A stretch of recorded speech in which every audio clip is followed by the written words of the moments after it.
That's where the Indian know-how comes into the picture and our real experience in India. We have a booming telecom industry. India started late in telecom network manufacturing, designing, but we have a very big advantage. We started with a white sheet of paper. So we have no legacy. All our networks which have been designed or which are being designed in India or which have been used all over the world by Indian companies use IP only. They're very simple, easy to use. They consume very little power. And most of them are do it yourself. You can simply buy them and install them and make them operational. Not only that, Indian companies are willing to share not only the know-how, but the know-why. Know-why tells you why you should do it like this, why you should not do it the other way. And we are willing to share. Our R&D centers are open. Most of you have been giving your business to other countries, and in return, what you get? You don't get access to the technology. They only train you to operate the system. Indian companies are willing to open our R&D centers. You send your engineers, you send your young engineers, experienced engineers, let them come and work with us for 1 year, for 2 years in our design centers. We will open our design centers, and this is the offer I'm making on behalf of my telecom fraternity. So this is what India is doing, and we have the best design facilities in the country, whether it is chip design or the mobile system design or the broadband, and we are designing, manufacturing and implementing all of them in India before sending them, exporting them to other countries. And we have a proven track record of transferring the know-how without hiding anything so that you become self-reliant yourself. It's not that we always want you to be buying only from us. We are looking for partnership, peace and progress through partnership. That's the agenda. And what is the special? As I mentioned, these are very simple systems, very easy, very cost effective. In fact, the Indian systems consume the lowest amount of power. Power is an issue in all over the world, in the developing areas, developing countries. And this is where we come into the picture. And in India, about 18 months ago, Government of India came out with a requirement to install in 2,000 villages where there is no power, there is no grid, there are no roads, nothing.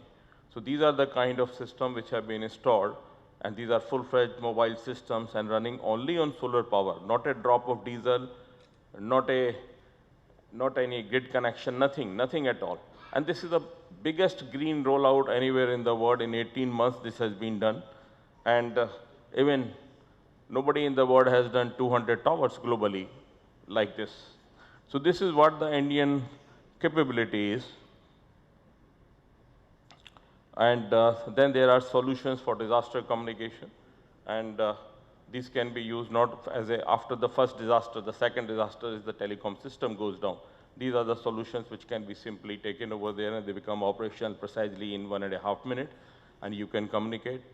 And not only this, you can also find the people who are buried in the debris, etc., or who are lost in forest, or who are lost in mountains, etc. You can find these people, you can detect them, and you can find them, and you can rescue them. So this is what India is offering, everything at par with what we have. And I welcome you on behalf of my fraternity to visit our companies, to work with our companies, and we will do everything to ensure that you are at par with us in a very short time. Sitting in India, Indian companies are selling in 5 continents. We are competing with everybody. We are competing all the 4 or 5 biggest companies in the world.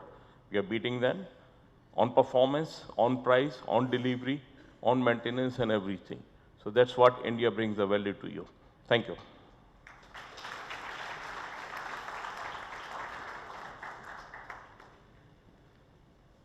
Thank you, sir. Now, next presentation we have innovative telecom equipment from India by Mr. Sanjay Nayak, Vice Chairman TEPC and CEO Tejas Networks Limited. Now it's all yours, sir.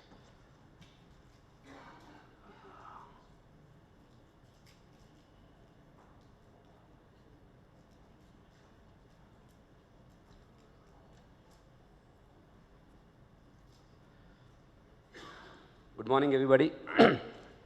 Honorable Deepak ji, Abhishek ji, and all the guests from abroad, and my friends from the industry.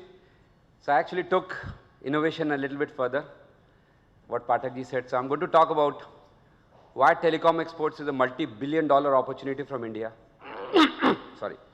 And why India should really be the one to play a big role in the next phase of telecom growth in the world.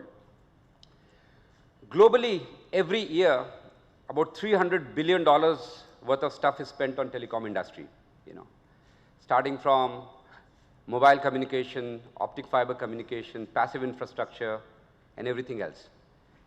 And about 40% of this capex every year, which is around $120 billion, is being spent on emerging markets.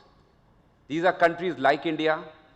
These are countries which are underdeveloped. These are countries which have the same challenges that India has just gone through and is going through as we talk of the next phase of data revolution.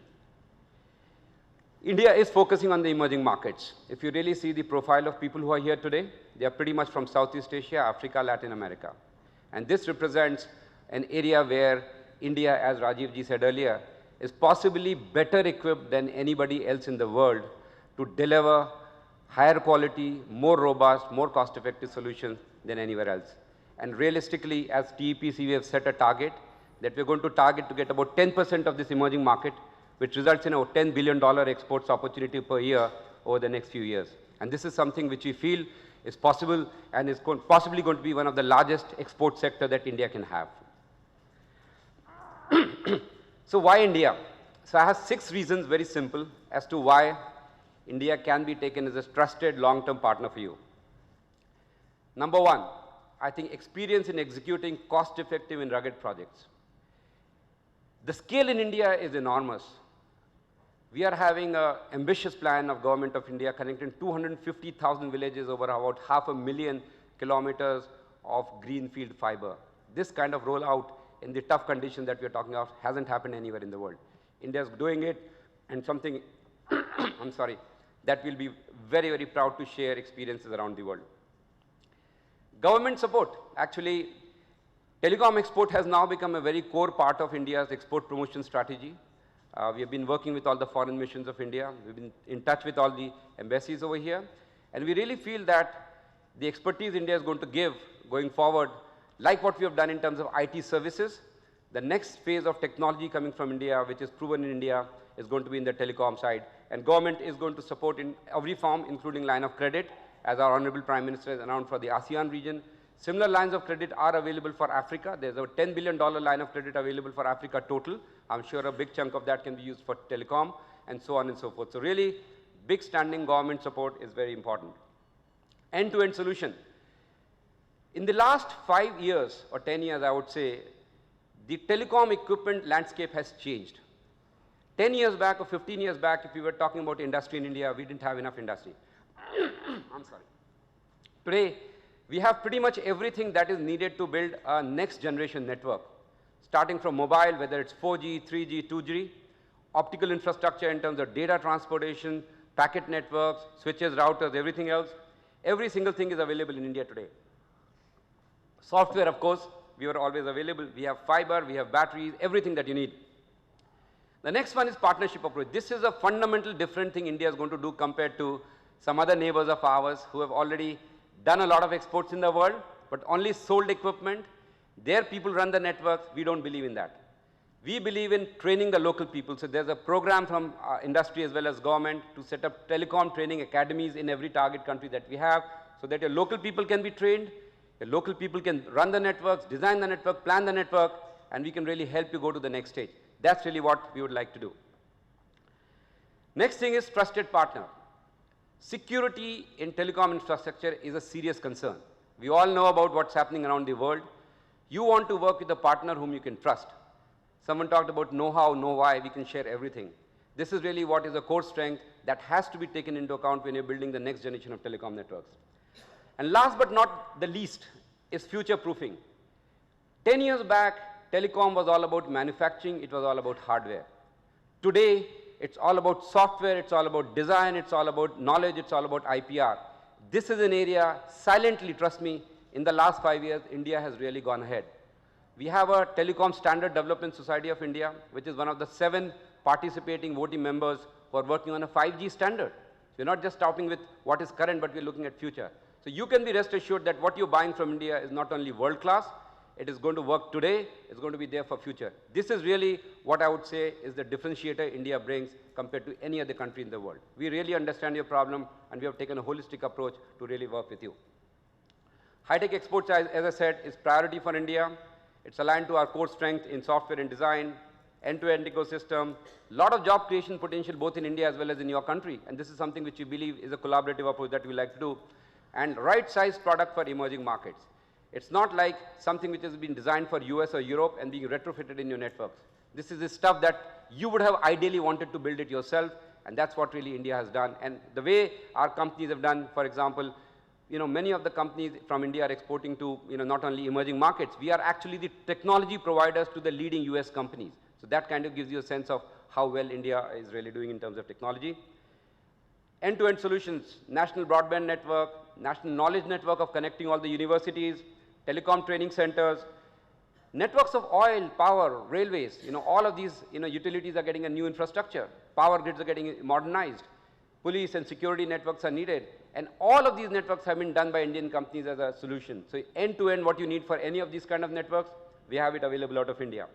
And again, as I said, from application to software to devices, and similarly, as I said, in terms of the ecosystem of companies, we have pretty much in this room and of course in the exhibition that you'll see, companies representing the end-to-end value chain, starting from the passive infrastructure to the active infrastructure to the hardware to the software to IPR as well as the solutions and projects. So this is really where I believe we have a fantastic opportunity to partner together, and we look forward to interest from your companies and anything that we can do as a country to work and be a part of your telecom emerging ecosystem. We'll be very happy to do you. Thank you again.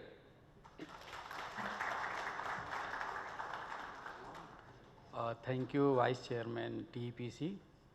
In fact, I think he had told that we will train you. That's the USP of India.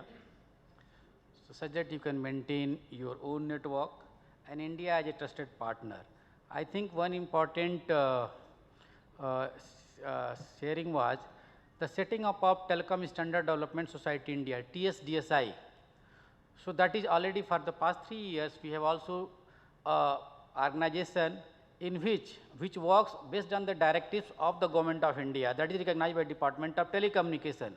Earlier we were using 2G, 3G, all this without knowing what is inside. Now through TSDSI we are working on 5G. So we are working in 3GPP, 1M, 2M, all the world standardization organization. So at least now we are partnering them, because it's one can see that the standard developed elsewhere can serve that country, may not meet your requirement. So once in case of at least 5G and all future technology for one machine to machine communication and others, we are already working with the world standard organization, and I think we will ensure that lot of IPRs which is being generated in the India goes into the global standards.